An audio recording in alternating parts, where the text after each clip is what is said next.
A pleasant good evening, Samoa, for the sake of our non-Samoan speaking audience. Pleasant good evening and welcome to another edition of our Tolino program. Tonight, we have the great pleasure of welcoming our special guest on our show tonight. He'll be appearing on a couple of our episodes. It's a pleasure to welcome Dr. Peter Baofu.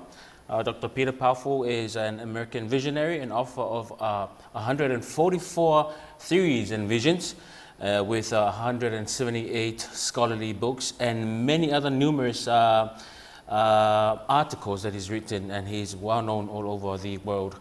He's been around the world on various television stations, and also his books and his scholarly writings are used on various universities around the world. It is a pleasure to welcome you, Dr. Baofu, to NUS TV this evening. Okay, thank you for having me. Okay, well, to start off, I thought I would just talk a little bit about yourself, and it's your opportunity just to tell the audience who you are and what you are about.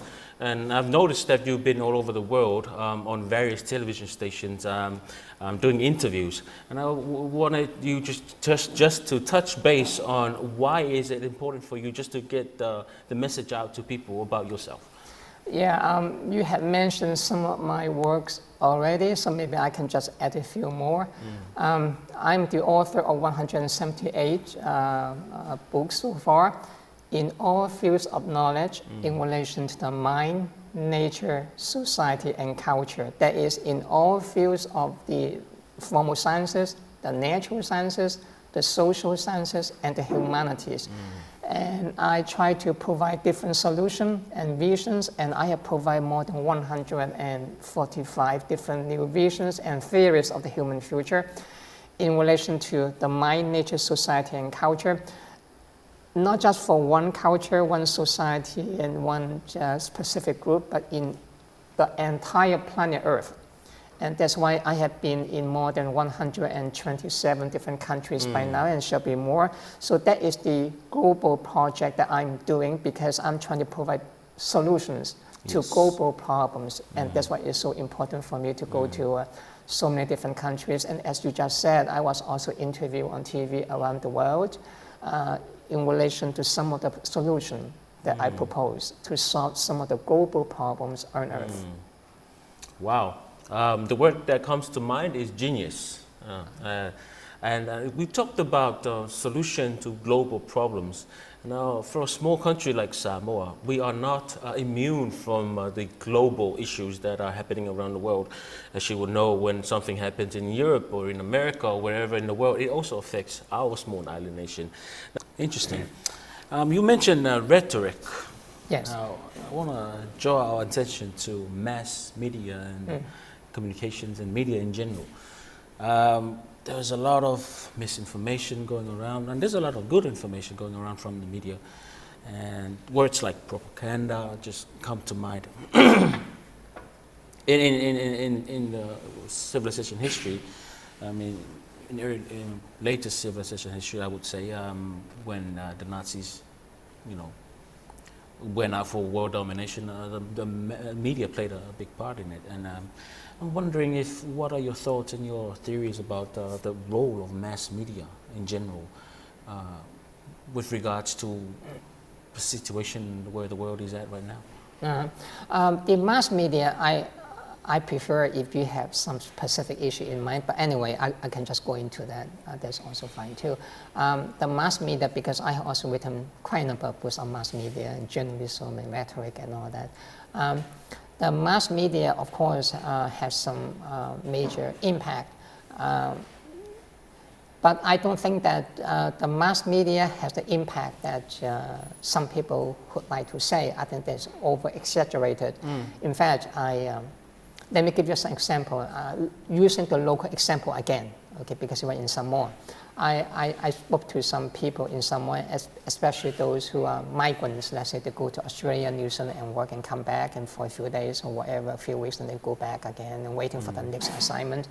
I spoke to some of them before, and I noticed that many of them do not even watch TV about some of the programs which can help them to think about the post-colonial independence.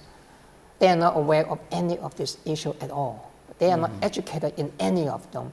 Now, according to you or some other people who make the interpretation, mass media are controlling you, I think that exaggeration, because mass media, because in quite a number of ways, they are not really doing their job. They are doing their job for their own interest, agenda, propaganda. So sometimes they miss the audience a lot.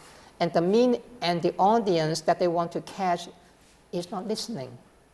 This is an example that many of the people, they are not watching any of this program. So when I ask them, do you know this program, that program, I say, oh, I never watch any of them. We don't pay attention to any of this. The mind is off. The mind is empty. They have no ideas, no thinking about. They are not concerned with this kind of post-colonial independence at all. It doesn't come to their mind. When I spoke to them about Australia, New Zealand that they went to, and they only tell me about the working conditions, the food that they eat, or some of the normal, ordinary things. But talking about this kind of issue, how does it affect identity, their own country, cultural development, security, and all that? They say, I never thought about this, but that's not interesting to me to even talk about it. But I mean, the consciousness is not there. The media is not doing their job to tell them. Even if they did, somehow they did not get in at all. Yes. Understand me? So it's a good example that is the media is not so influential as you might think. In fact, they are also talking a lot of trash. And some people get turned off. They don't listen to them anymore. So don't I see that is, by the way, your question is also a leftist question, because you are, those people on the left like to criticize the mass media, something like that, but I think that the mass media does not have the kind of power and influence. Some of them do. But on the other hand, those on the right, they are saying just the opposite, that the mass media can be good, they are telling the truth and all that. Oh, not at all.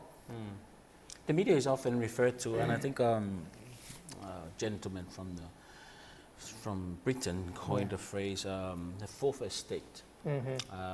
So believing that they're supposed to be watchdogs over political issues. And how do you see that in this time and age? I do think that I'm not, in fact, in my publication, I have written several books. One of them is on mass media, the future of post-human mass media and journalism too, and rhetoric. I do think that mass media are important, but I think that they are not important in the way that you may be thinking, but they are important in different way. Mass media tend to have a niche. Each media has a market niche. They have their own audience they want to capture. In many cases, they are receptive audience. If, like Fox News in the US, if I'm a conservative, the chances I'm already listening to you. You can talk trash, but the point is I'm already buying many of the things that you say. And I turn on the TV even when I'm eating or working, even if I'm not listening, but the channel is always on. This kind of, but if you ask me, does Fox News have an impact on me? Obviously, no. I don't listen to that. When I watch them, I know right away this propaganda. I can even cite a lot of sources to disprove what they said. I mean, so, but many people, they don't have this kind of expertise and education and experience to counter that. So they are very helpless in a way. So in a way, they have an impact, but impact in relation to a specific niche, for example. Now, there's something about those who are in between. They are independent. But you also have a lot of mass media, they are independent. We call it independent mass media.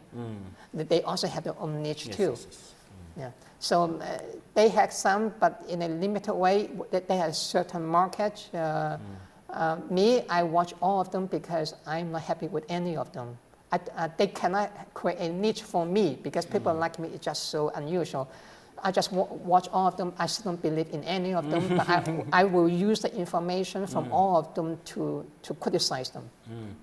A lot of rhetoric, people who exercise rhetoric, a lot of them use mass media nowadays to get their voices out. A professor from Canada comes to mind, Jordan Peterson, very popular on social media, and I've listened to some of his rhetoric, and it seems to be the preference to use mass media to promote their own worldviews. And how do you see that? Does that help the fabric of society when many people use social media or mass media to further their causes? Yeah, again, I do not watch too much those mass media by Jordan Peterson that you just mentioned, because I think that he's also part of the problem for me, because I also question many of the things that he said.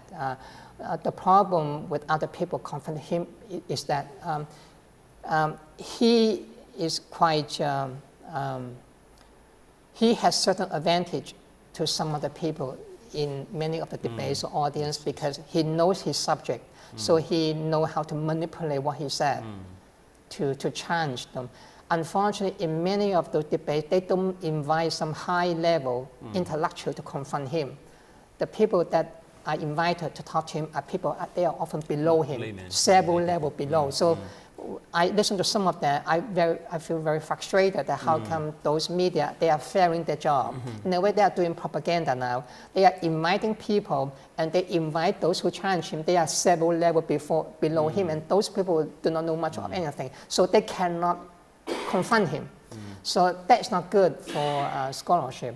So I prefer not to talk too much about him, but I would like to mention about what you said about the media, whether they can be effective or whether they can be useful. I do think that on average, again, academic media tend to be a bit more educational than mass media that you see in everyday life.